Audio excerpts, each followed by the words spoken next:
고린도전서 7장 12절에서 16절까지 보겠습니다. 그 나머지 사람들에게 내가 말하노니 이는 주님의 명령이 아니라 만일 어떤 형제에게 믿지 아니하는 아내가 있어 남편과 함께 살기를 좋아하거든 그를 버리지 말며, 어떤 여자에게 믿지 아니하는 남편이 있어 아내와 함께 살기를 좋아하거든 그 남편을 버리지 말며, 믿지 아니한 남편이 아내로 말미암아 거룩하게 되고 믿지 아니한 아내가 남편으로 말미암아 거룩하게 되나니 그렇지 아니하면 너희 자녀도 깨끗하지 못하리라. 그러나 이제 거룩하니라. 혹이 믿지 아니하는 자가 갈리거든 갈리게 하라. 형제나 자매나 이런 일에 구애될 것이 없느니라. 그러나 하나님은 화평 중에서 너희를 부르셨느니라. 아내된 자여 내가 남편을 구원할지 어찌할 수 있으며 남편 된 자여 내가 내 아내를 구원할지는 어찌 알 수 있으리야. 요 부분은 여러분 조금 제가 번역한 내용 다시 한번 참고해 봤으면 좋겠어요. 16절요. 12절 보겠습니다. 그리고 나는 남은 사람들에게 말하고 있다. 내가 그 주님은 아니다. 바울 자신이 말하는 거죠. 아까는 뭐라 그랬어요? 주님이 말하는 거죠. 주님이 말한다고 그랬잖아요. 근데 그 주님이 말하는 것에서는요, 결혼하고 이혼하지 말아예요. 하나님 말씀은 결혼하고 이혼하지 마라. 만약 어떤 형제가 믿지 않은 아내를 가지고 있다면, 그리고 그가 그 남편과 함께 살기를 좋아한다면 그는 그녀를 버리지 말라. 그리스도인이 아닌 사람과 관계를 하는 사람에게 그는 말하고 있습니다. 여기서 그는 하나님 말씀 예수 그리스도입니다.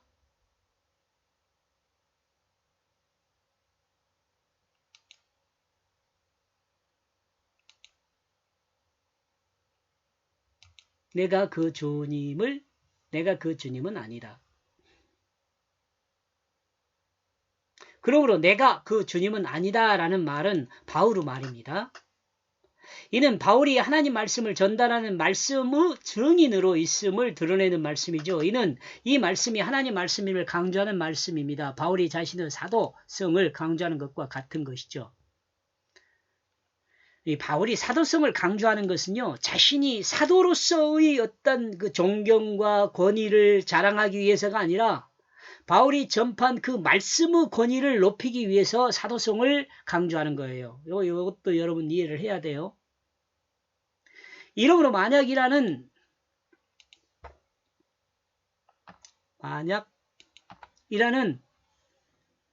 이후의 말씀은 하나님 말씀을 증거하는 말씀입니다. 만약 어떤 형제가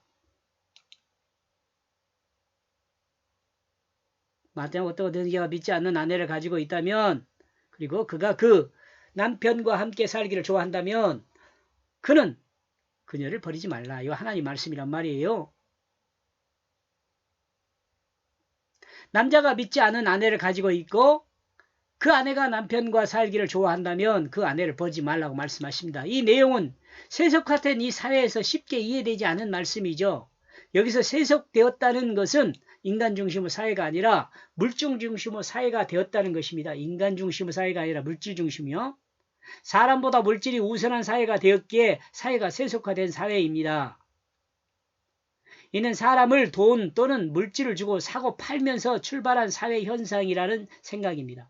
이렇게 보면 세속화는 인간이 사탄의 유혹에 넘어가 타락하면서 시작된 것을 생각해 볼 수 있어요. 이러므로 예수를 믿지 않는 사람은 쉽게 이해할 수 없는 것입니다. 지금 앞에 내용 하나님 말씀을요. 하나님 말씀은 하나님 말씀인 예수 그리스도를 믿는 사람이 이해합니다. 하나님 말씀을 받아들입니다.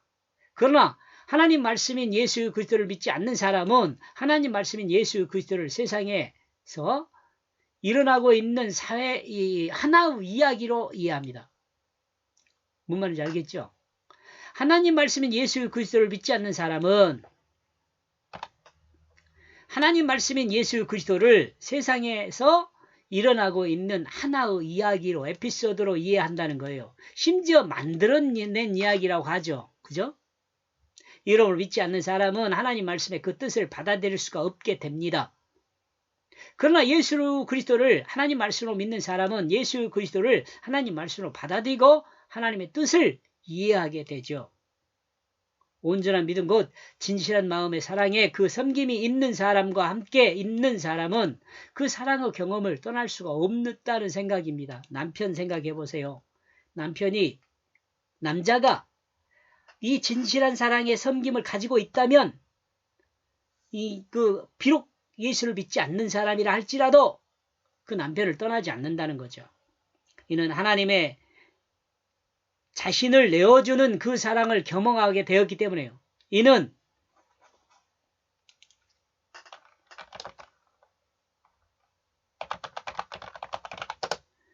그 남자로부터 하나님의 자신을 내어주는 그 사랑을 경험했기 때문에 그렇다.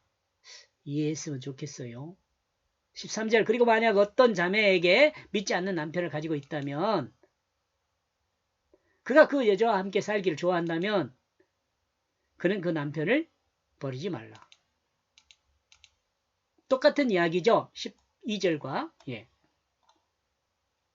그리스도의 아닌 사람과 관계를 하는 사람에게 그는 말하고 있습니다. 여자가 믿지 않은 남편을 가지고 있고 그 남편이 그 아내와 살기를 좋아한다면 그 남편을 버리지 말라고 말씀하십니다. 여기 여자는 믿는 자로요. 믿는 여자가요. 이는 고린도전서 7장 12절에 말하고 있는 남녀 구분 있는 것이 남녀 구분이 없습니다. 그리스도인의 사랑은 자신의 자리를 내어준 사랑입니다. 여러분 이것만 알아도 이 사랑에 대한 그 의미를 온전히 이해해도 그리스도인으로서 이 땅에서 삶이 온전해질 수 있다고 저는 믿습니다. 14절 왜냐하면 믿지 않는 그 남편이 거룩하기 때문이다. 왜냐하면 믿지 않는 그 남편이 거룩하기 때문이다. 그 아내에 의해서 믿지 않는 그 남편이 거룩하다는 말이에요. 그리고 믿지 않는 그 아내가 거룩하다는 것은 그 남편에 의해서 구별된다는 거예요. 구별된다. 그렇지 않으면 너희 자녀로 부정하다. 이러므로 이제 거룩하다. 이거 뭐예요? 자녀들도 맨 처음부터 믿어요? 안 믿잖아요. 여러분 유아세례라든가 할례를 받는 이유가 뭐예요? 책임지고 하나님의 백성으로 교육하겠다는 다짐이에요. 다짐. 하나님 앞에의 결심을 보이는 거죠. 이 유아세례나 할례는 같은 걸로 봐요. 남자로 인하여 그 아내가 믿는 자가 되면 그 남자로 인하여 그 아내가 거룩하게 되기 때문입니다.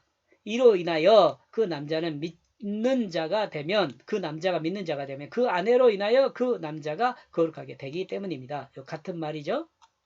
사람의 사랑의 섬김은 사람을 거룩하게 합니다.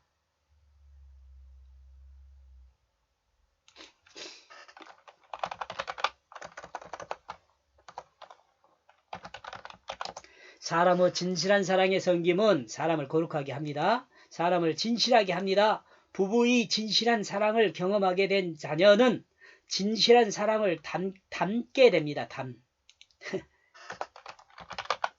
담는다 이 말이죠. 담는다 미흡만 하면은 그릇에 담는다 그러지만 이는 부모를 닮아 진실하게 된다는 거죠. 곧 거룩하게 됩니다. 만약 부부가 믿는 자가 되지 않았다면 그 자녀는 부정하게 되죠. 그러나 부부가 서로 하나님 말씀 안에서 믿음을 갖게 된다면 그 가정은 거룩하게 됩니다.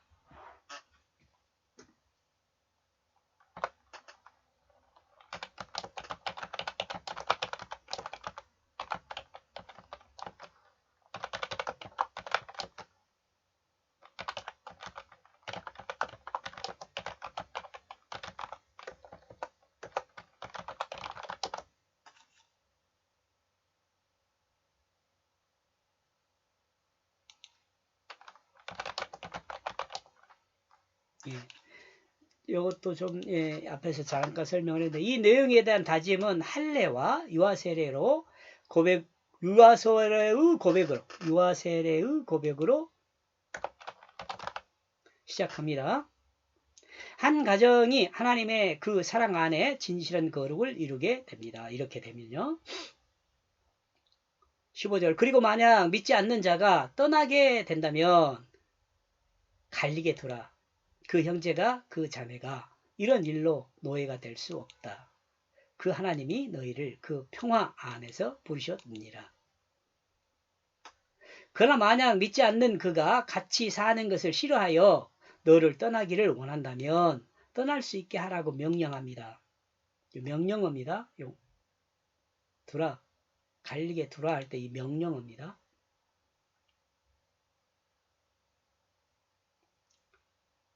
믿음의 길 곧 자기 자리를 내어주는 그 사랑의 섬김을 싫어하면 그가 원하는 대로 그 거룩의 자리를 떠나게 두라고 말씀하십니다.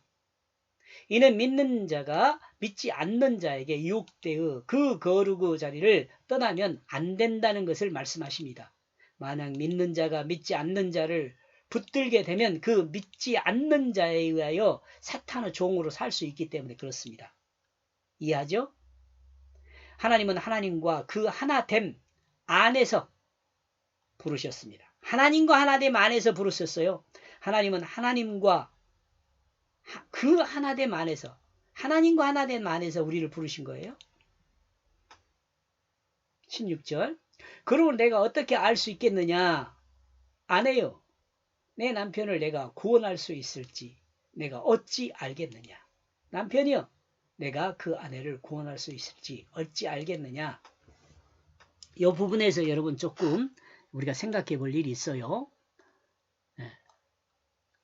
그러므로 남자와 여자가 믿지 않는 자와 함께 할 수 있습니다. 그러므로 있습니다. 그러므로 믿지 않는 자가 믿기를 거부하지 않으면 함께 하지만 믿기를 거부하면 어떻게 해요? 그 믿는 자는 그 자를 갈리게 두라는 것입니다. 그리스도인이 믿지 않는 자와 결혼할 수 있는 그것은 구원할 수 있는 그 가능성을 보고 결혼하는 것입니다. 그러나 믿지 않는 사람이 구원을 받을 수 있는지 없는지는 사실 사람이 알 수가 없어요. 우리는 이 부분은 혹시 믿을 수 있다는 쪽으로 이해합니다. 그러나 혹시 믿을 수 있다는 쪽으로 이해를 해요. 대부분요. 그러나 믿지 않을 수도 있다는 것에 더 강조점이 있다고 봐야 합니다. 믿지 않을 수도 있다는 것. 이는 고린도전서 7장 15절 말씀을 생각하면 믿지 않을 수 있다는 것이 더 강하다는 것을 생각할 수 있죠. 분명한 것은 사람이 믿고 믿지 않는 것을 알 수가 없다는 것입니다. 이는 하나님의 뜻에 있습니다. 믿는 것은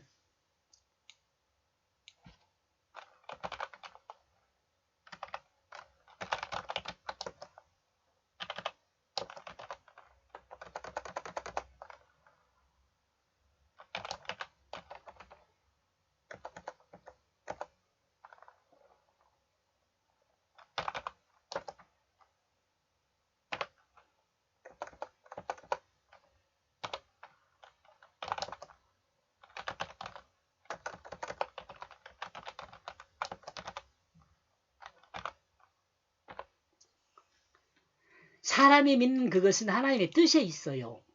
사람의 삶은 하나님의 뜻 안에 있어야 합니다.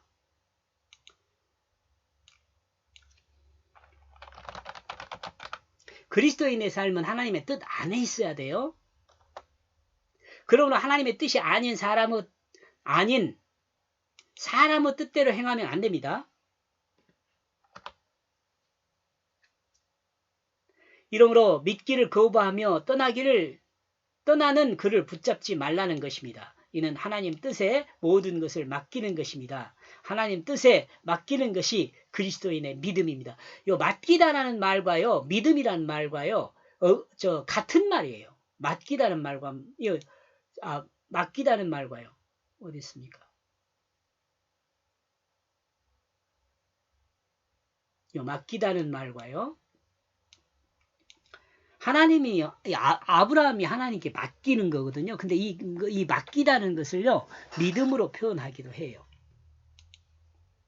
참 중요한 것은 그리스도인의 삶의 중심은 자신에게 있는 것이 아니라 주님께 있음을 분명하게 알 수 있습니다. 그리고 삶의 중심이 주님께 있다는 것은 사랑으로 섬김의 자리에 있음을 드러내는 것입니다. 요 중심에 있다는 건 뭐예요? 우리가 주님으로 고백하는 자체가요. 우리 삶의 중심의 주인이 누구라는 거예요? 주가 누구라는 거예요? 예수 그리스도 하나님 말씀이라는 거죠. 그리스도인의 삶의 중심은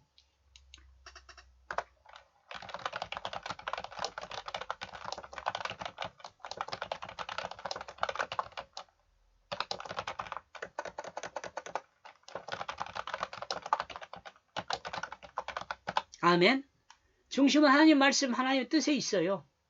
이렇게 해서 8절에서 16절까지의 내용을 정리를 하면은요. 하나님 백성으로 구원될 것은 사람이 모릅니다. 교만하면 안 돼요.